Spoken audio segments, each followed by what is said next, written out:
প্রবক্তা জেরেমিয়া গ্রন্থ থেকে পাঠ 9 অধ্যায় এবং 10 অধ্যায়। যদিওদের ব্যাপক মিথ্যাচার। আহা, আমার ইচ্ছা করছে মরুভূমির বুকে কেউ আমাকে দিক একটি পান্থাশালার আশ্রয়। তাহলে আমি তো আমার জাতির মানুষদের ফেলে রেখে দূরেই চলে যাব। ওরা সবাই তো ব্যভিচারী, এক পাল বেঈমান। ওদের রসনা যেন টান টান ধনুকিরই মতো। ওরা মিথ্যার তীর ছুঁড়তে সর্বদা প্রস্তুত। এই দেশে ওদের এত যে প্রভাব বিস্তার, সে তো সত্যের সহায়ক নয়। ওরা তো অনিষ্টের পর অনিষ্ট করতেই থাকে। এই আমাকে আমাকে তো জানেই না ওরা। এই কথা শোনাচ্ছেন স্বয়ং ভগবান। তোমরা প্রত্যেকে যে যার বন্ধুর সম্বন্ধে সতর্ক হও। নিজের কোনো ভাইকেও বিশ্বাস করো না। ভাই মাত্রই তো ছলনা করে, সুযোগ নিয়ে থাকে। বন্ধু মাত্রই তো কুষ্টা টটায়। বন্ধু বন্ধুর চোখে ধুলো দিয়ে থাকে। সত্য কথা বলেই না তারা। নিজেদের জীবকে মিথ্যা কথা বলতে শিখিয়েছে তারা। যত বাঁকা কাজ করতে কত পরিশ্রম করে থাকে তারা। তুমি তো ছলনার মাঝখানে থাকছো এখন। ছলনা ঘুরে তারা আমাকে জানতে চাইছে না। এই কথা শোনাচ্ছেন স্বয়ং ভগবান। তাই বিশ্বপতি ভগবান এই কথা বলছেন, জেনে রাখো, আমি এবার শোধনের আগুনে ফেলে তাদের যাচাই করে নেব। কন্যার সমতুলে আমার এই জাতির সামনে দাঁড়িয়ে আমরা এখন আর কি করারই বা আছে। তাদের রসনা যেন প্রাণঘাতী তীব্র। তারা শুধু বলে থাকে ছলনারই কথা। মুখে তারা প্রতিবেশী মানুষকে প্রীতি ভরা কত কথা বলে। তারা কিন্তু তাকে ফাঁদে ফেলবে বলে মনে মনে মতলব আটে। এর জন্য তাদেরই শাস্তি দেওয়ার আমার পক্ষে উচিত নয় কি? এই কথা শোনাচ্ছেন স্বয়ং ভগবান। অমন জাতির উপর প্রতিশোধ নেওয়া আমার পক্ষে উচিত নয় কি? এখনকার পাহাড় পর্বতের জন্য এবার ভেঙে পড়বো কান্না হাহাকারে। মরু প্রান্তটা যত চারণভূমির জন্য বিলাপ গাথা পেয়ে উঠবো আমি। সবই তো পুড়িয়ে ফেলা হয়েছে। সেখানে দিয়ে কেউ আর যায় না কোথাও। গবাদি পশুর ডাকও শোনা যায় না সেখানে। আকাশে যত পাখি পশু প্রাণী যত সবই পালিয়েছে, কোথায় চলে গেছে। ভগবান বলছেন, আমি জেরুসালেমকে করে তুলবো যেন ভাঙা পাথরের স্তূপ। যত শিয়ালেরই আস্তনা। জুদা এলাকার সমস্ত নাগরী রিক্ত জনশূন্য মরুর মতো করে তুলবো আমি। কে এমন জ্ঞানী আছে এই ঘটনার মর্মসত্ত্ব যে বুঝে নিতে পারে? ভগবান তো কাকেই বা জানিয়ে দিয়েছেন যাতে সে সবাইকে তা বুঝিয়ে বলতে পারে। কেনই বা এই দেশটা এমন বিনষ্ট হয়েছে, জ্বালিয়ে পুড়িয়ে মরুময় করা হয়েছে, যার ফলে এখান দিয়ে কেউ আর যায় না কোথাও? ভগবান উত্তরে এই কথা বলছেন, তার কারণ আমার যে বিধানে আদর্শ আমি তাদের সামনে তুলে ধরেছিলাম, সেই বিধান তারা তো বর্জন করেছে। আমার কথা শোনেনি তারা। আমার বিধান মতো তারা চলতেই চায়নি। তারা বরং তাদের হৃদয়ের সেই জেদের পথেই এগিয়ে গিয়েছে। তাদের পিতৃপুরুষদের শিক্ষা মতো বায়ালদেরই অনুগামী হয়েছে। তাই তো ইসরায়েলের ঈশ্বর স্বয়ং বিশ্বপতি ভগবান এই কথা বলছেন, জেনে রাখো, এবার এই জাতির মানুষদের নাগাদে না এই খেতে দেবো আমি। বিষাক্ত জলে তাদের মুখে তুলে দেব। এমন সব জাতির মাঝখানে তাদের ছড়িয়ে দিয়ে আমি, যাদের তারা নিজেরাও জানতে না, তাদের পিতৃপুরুষেরাও জানতো না। যতদিন না তাদের নিঃশ্বসিত করে দিই, ততদিন আমার পাঠানো তলোয়ার তাদের তাড়িয়ে বেড়াবে। বিশ্বপতি ভগবান এই কথা বলছেন। এখন পরিস্থিতি ভেবে দেখো। বিলাপী নারীদের ডেকে আনো এবার। তাদের মধ্যে সবচেয়ে কুশলী যারা, লোক পাঠিয়ে তাদেরই নিয়ে এসো এখানে। তাড়াতাড়ি এসে আমাদের জন্য হাহাকার শুরু করুক তারা। তখন আমাদের দু চোখ বেয়ে নেমে আসুক অশ্রুর ধারা। চোখের পাতা থেকে ঝরতে থাকুক কান্নার জল। সত্যিই তো সিয়ন থেকে শোনা যাচ্ছে এখন এই হাহাকার। হায় হায়, আমাদের তো সর্বশাস্ত করা হয়েছে। আমাদের লজ্জার শেষ নেই এখন। এখন আমাদের কিনা দেশ ছেড়ে চলে যেতেই হচ্ছে। আমাদের ঘর বাড়ি ভেঙেই ফেলা হয়েছে। ওগো যত নারী, ভগবান যা বলছেন শোনো। নিজের মুখে যা বলছেন তিনি, তা কানেই তোলো তোমরা। নিজেদের কন্যাদের হাহাকার করতে শেখাও। একে অন্যকে এই বিলাপ গাথা গাইতে শেখাও। মৃত্যু তো আমাদের জানলা বেয়ে উঠেই এসেছে। আমাদের প্রাসাদে প্রাসাদে ঢুকেই পড়েছে। পথে পথে শিশুদের, যত উন্মুক্ত চত্বরে তরুণদের প্রাণ নিতেই এসেছে। বলো তোমরা, ভগবান এই কথা শোনাচ্ছেন এখন। ক্ষেতের উপর যেমন পড়ে থাকে গোবরের স্তূপ, ফসল কাটিয়ে পেছনে যেমন পড়ে থাকে শস্যের আটিগুলো, তেমনি মানুষের মৃতদেহগুলো পড়ে থাকবে এখানে ওখানে। সেগুলো কুড়িয়ে নেবার মতো কেউ থাকবে না কোথাও। ভগবান এই কথা বলছেন, যে প্রাজ্ঞ সে যেন নিজের প্রজ্ঞা নিয়ে গর্ব না করে।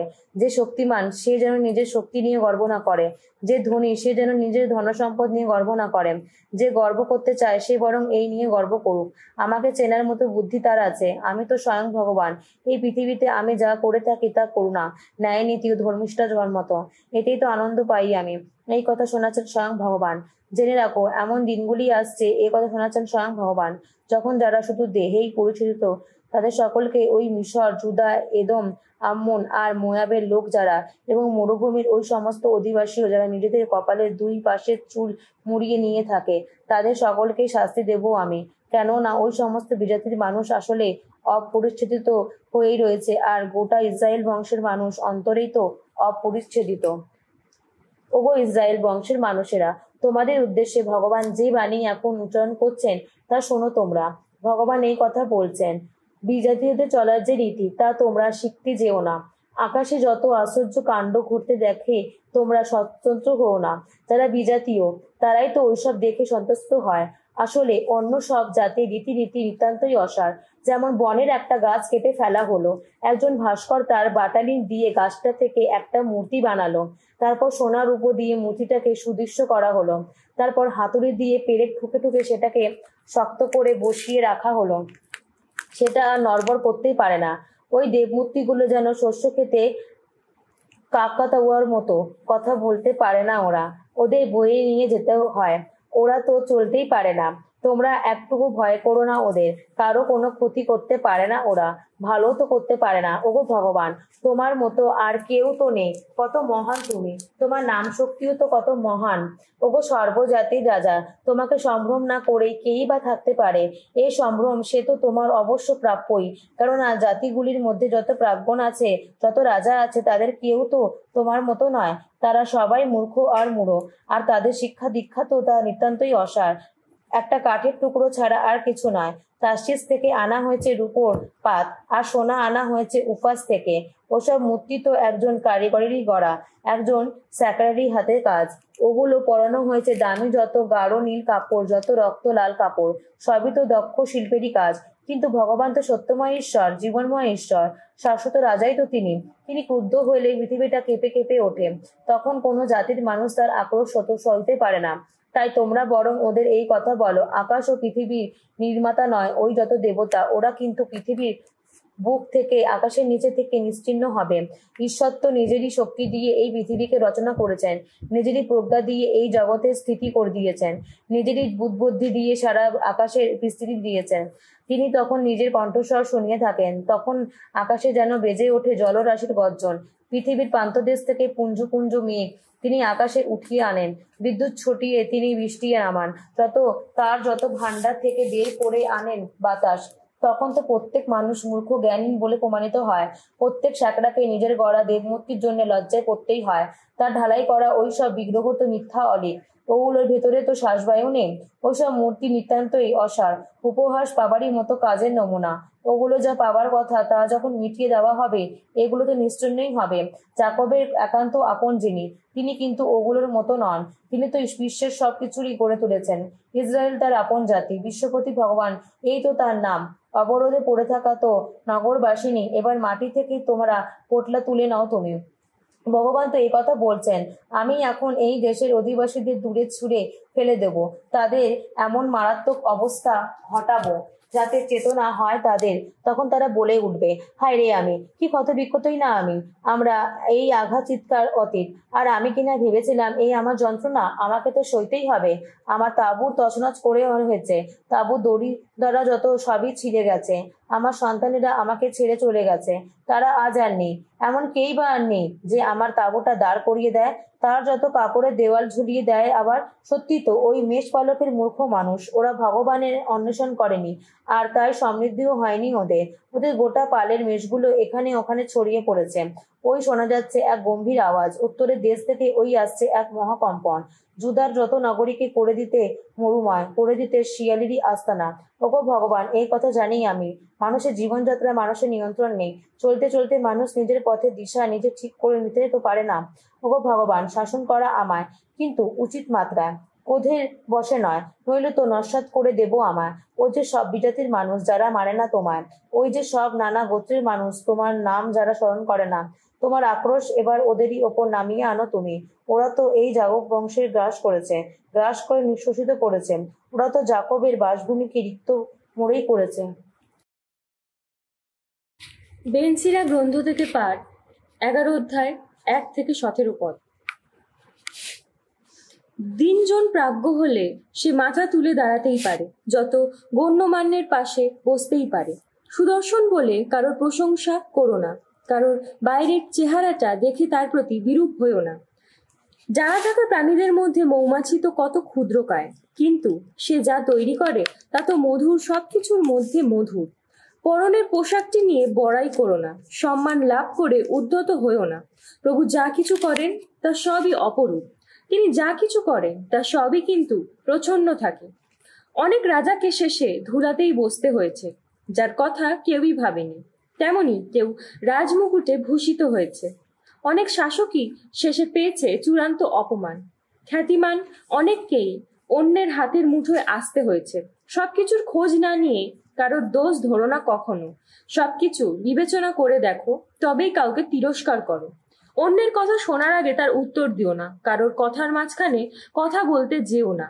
যে ব্যাপারে তুমি নিজে জড়িত নও তা নিয়ে কোনো বিবাদ করো না। যত দুর্বৃত্তের কলহ বিবাদে জড়িয়ে পড়ো না। বৎস আমার, একই সঙ্গে বহু কাজে ব্যাপৃত থেকো না। একই সঙ্গে বহু কাজে হাত দিলে ভুগতেই হবে। ছোটাছুটি যতই করো, লক্ষ্যে তুমি পৌঁছাতে পারবে না। আর পালিয়ে গেলেও তুমি নিষ্কৃতি পাবে না। এমন মানুষ আছে যে পরিশ্রম করে, কত কষ্ট করে, কত তাড়াহুড়ো করে, আর ততই সে পিছিয়ে পড়ে। আবার এমন মানুষও আছে, শ্লথ বুদ্ধি যে মানুষ, সাহায্য পাওয়ার যার প্রয়োজন আছে, শক্তি সম্বল বলতে কিছুই নেই যার, শুধু অভাবের প্রাচুর্যই আছে, কিন্তু প্রভু এক সময় তার দিকে চোখ তুলে তাকান, সেই লাঞ্ছিত অবস্থা থেকে তাকে তুলে আনেন, তার মাথা তিনি উঁচু করেন। তাই দেখে অনেকে অবাক হন। সুদিন বা দুর্দিন, জীবন বা মৃত্যু, দারিদ্র বা সম্পদ, প্রভুই তো সবকিছু আনেন। ধর্মশীল যারা, তাদের যা কিছু দেন প্রভু, তা সবই থেকে যায়। অনুগ্রহ দেখিয়ে তাদের তিনি অনুক্ষণ সুপথে চালিত করেন। হিব্রুদের কাছে ধর্মপত্র, অধ্যায় 9। প্রথম সন্ধির আমলেও অবশ্য ঐশ উপাসনার নিয়মনীতি ছিল। পার্থিব পুণ্যালয়ও ছিল। পুণ্যালয়টি ছিল এই রকম: সামনের দিকে একটি শিবির তৈরি করে রাখা হয়েছিল, যার মধ্যে থাকত সেই বাতিদানটি, সেই মেজ আর নৈবেদ্যের রুটি। এই শিবিরটির নাম ছিল পুণ্যস্থান। আর দ্বিতীয় পর্দার পেছনে ছিল সেই শিবির, যার নাম পরম পুণ্যস্থান। এই শিবিরের মধ্যে থাকত সোনার ধূপ বেদিটি এবং চারদিকে সোনা দিয়ে মোড়া সেই সন্ধি মঞ্জুষাটি, যার মধ্যে আবার রাখা থাকত মান্নায় ভরা একটি সোনার বয়াম। তাছাড়া ছিল আরণের সেই লাঠিখানি, যাতে একদিন পাতা গজিয়েছিল, আর ছিল মহাসন্ধির সেই দুখানি লিপি ফলক। সন্ধি মঞ্জুষাটির ওপরে বসানো ছিল মহিমময়ের বাহন, সেই খেরুব মূর্তি দুটি, যেগুলি ডানা মেলে ঢেকে রাখত কৃপাংশটি। এসব কিছুর বিস্তারিত বর্ণনা দেওয়ার এ কিন্তু সময় নয়। মোট কথা সব কিছু ওইভাবেই সাজানো ছিল।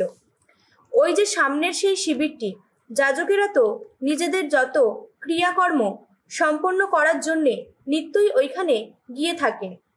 ভেতরের শিবিরটিতে কিন্তু শুধুমাত্র মহাযাজকই গিয়ে থাকেন, আর তাও বছরে একবার মাত্র। সেখানে তাকে বলির রক্ত সঙ্গে নিয়েই তো যেতে হয়। ওই রক্ত তার নিজের এবং অন্য সকলের ভুল ভ্রান্তির প্রায়শ্চিত্ত রূপেই তিনি উৎসর্গ করে থাকেন। পবিত্র আত্মা এইভাবে আমাদের স্পষ্টই বোঝাচ্ছেন যে যতদিন প্রথম শিবিরটা দাঁড়িয়ে থাকে, ততদিন সেই প্রকৃত পুণ্যস্থানে যাবার পথ খোলাই থাকে না। আসলে এই ব্যাপারটা বর্তমান যুগের পরিস্থিতির প্রতীক। সেই প্রথম শিবিরের পূজন রীতি অনুসারে যেসব অর্ঘ্য ও বলি নিবেদন করা হয়, তা তো উপাসকের অন্তরে পূর্ণতা এনে দিতে পারে না। ওইসব তো যত খাদ্য বা পানীয় সম্বন্ধে কিংবা নানা শুদ্ধি প্রক্ষালন সম্বন্ধে বাহ্যিক নিয়ম নীতি মাত্র। ওগুলো ততদিন মাত্র বলবৎ থাকারই কথা যতদিন না আসে সেই অন্যতর রীতির প্রবর্তনের কাল। ইতিমধ্যে খ্রিস্ট কিন্তু আবির্ভূত হয়েছেন মানুষের মহাযাজক রূপে। মানুষের যা যা মঙ্গল দান পাওয়ার কথা তা মানুষকে পাইয়ে দেবার জন্যেই তো তার এই আবির্ভাব। তিনি এমনই এক শিবিরের যাজক, যা মহত্তর, পূর্ণতর, তা মানুষের হাতে তৈরি নয়, অর্থাৎ তা এই পার্থিব সৃষ্টির অঙ্গই নয়। সেই শিবিরটির মধ্যে দিয়ে তিনি একবারই চিরকালের মতো স্বর্গের পুণ্যস্থানে প্রবেশ করেছেন। সঙ্গে নিয়ে গেছেন বলি দেওয়া কোনো ছাগ বা বাছুরের রক্ত নয়, বরং নিজেরই রক্ত। আর এইভাবে আমাদের জন্য তিনি অর্জন করে গেছেন শাশ্বত মুক্তি। ছাগ বা ষাঁড়ের রক্ত কিংবা বকনা বাছুরের দেহভস্য কলুষিত মানুষের ওপর ছিটানো হলে যদি সত্যিই তাকে শুদ্ধ করে তোলে, তার বাহ্যিক শুচিতা যদি ফিরিয়ে আনে, তাহলে যিনি শাশ্বত আত্মিক শক্তিতে নিজেকে নিষ্কলুষ বলিরূপে পরমেশ্বরের কাছে উৎসর্গ করেছেন, সেই খ্রিস্টেরই রক্ত আমাদের নিষ্প্রাণ নিষ্ফল যত কাজকর্মের কালিমা মুছিয়ে আমাদের অন্তরকে আরো কত শুদ্ধই না করে তুলবে, যাতে আমরা জীবনময় পরমেশ্বরের সেবা করতে পারি। তাই তো তিনি নতুন এক সন্ধির মধ্যস্থ। প্রথম সন্ধির আমলে যা কিছু অন্যায় অধর্ম করা হয়েছিল তার হাত থেকে মানুষকে মুক্ত করার জন্যে তার মৃত্যু হয়েছে বলেই পরমেশ্বরের আহুত জনেরা প্রতিশ্রুত সেই শাশ্বত সম্পদ এখন লাভ করতে পারছে। কোনো ইচ্ছাপত্রের কথা উঠলে সেটি যার ইচ্ছাপত্র সে মারা গেছে কিনা তা প্রমাণিত হওয়া তো চাই, কেননা যতদিন সে বেঁচে থাকে ততদিন সেই ইচ্ছাপত্রের কোনো ক্ষমতাই থাকে না। তার মৃত্যু হলে তবেই তা কার্যকর হয়ে ওঠে। সেই জন্যই তো দেখছি সেই প্রথম সন্ধিটিও রক্ত না ঝরিয়ে স্থাপিত হয়নি। সেদিন বিধানের প্রতিটি আদেশ জাতির সবার কাছে ঘোষণা করার পর মশিত বাছুর ও ছাগের রক্তে খানিকটা জল মিশিয়ে নিয়ে তারপর উজ্জ্বল লাল পশম আর একগোছা হিসব গাছ হাতে নিয়ে সেই রক্ত ছিটিয়ে দিয়েছিলেন শাস্ত্র গ্রন্থটির ওপরে এবং জাতির সবার ওপরে। সেই সময় তিনি এই কথাও বলেছিলেন, এই সেই মহাসন্ধির রক্ত, যে সন্ধি স্বয়ং পরমেশ্বর তোমাদের পালন করতে আদেশ দিয়েছেন। তারপর তিনি মহাশিবিরটির ওপরে এবং যজন কর্মে ব্যবহৃত সমস্ত জিনিসপত্রের ওপরেও সেই রক্ত একইভাবে ছিটিয়ে দিয়েছিলেন। আসলে বিধানের নির্দেশ তো এই যে প্রায় সব কিছুই রক্তের সংস্পর্শেই শুদ্ধ করে নিতে হবে। রক্ত না ঝরালে কোনো ক্ষমাই নেই। সুতরাং যার স্বর্গীয় তারই প্রতিচ্ছবি যখন এইভাবে শুদ্ধ করে নিতে হয়, তখন যা প্রকৃতপক্ষেই স্বর্গীয় তার বেলায় তো শ্রেয়তর বলিদানের অবশ্যই প্রয়োজন আছে। খ্রিস্ট তো মানুষের হাতে তৈরি কোনো পুণ্যস্থানে প্রবেশ করেননি, কারণ তার সত্যাকার পুণ্যস্থানের প্রতিরূপ মাত্র। আসলে তিনি স্বর্গধামেই প্রবেশ করেছেন, যাতে এখন তিনি আমাদের হয়ে পরমেশ্বরের সামনে দাঁড়াতে পারেন। শুধু তাই নয়, ইহুদু মহাযাজক তো প্রতি বছরেই রক্ত নিবেদন করতে পুণ্যস্থানে প্রবেশ করেন, আর তাও আবার নিজের রক্ত নয়। খ্রিস্টকে কিন্তু স্বর্গধামে সেইভাবে বারবার নিজেকে উৎসর্গ করতে হয় না। তাহলে তো জগৎ সৃষ্টির সময় থেকে তাকে বারবার যন্ত্রণা ভোগও করতে হতো। তার চেয়ে তিনি একটিবার মাত্র যুগ যুগান্তরে সেই সমাপ্তিকালেই আবির্ভূত হয়েছেন, যাতে তার আত্মবলিদানে তিনি পাপের বিলুপ্তি ঘটাতে পারেন। আবার মানুষকে যেমন একবারই মরতে হয় আর তারপরে তার বিচার হয়, খ্রিস্টকেও তেমনি একবারই উৎসর্গ করা হয়েছে, যাতে তিনি অসংখ্য মানুষের পাপের বোঝা বহন করেন।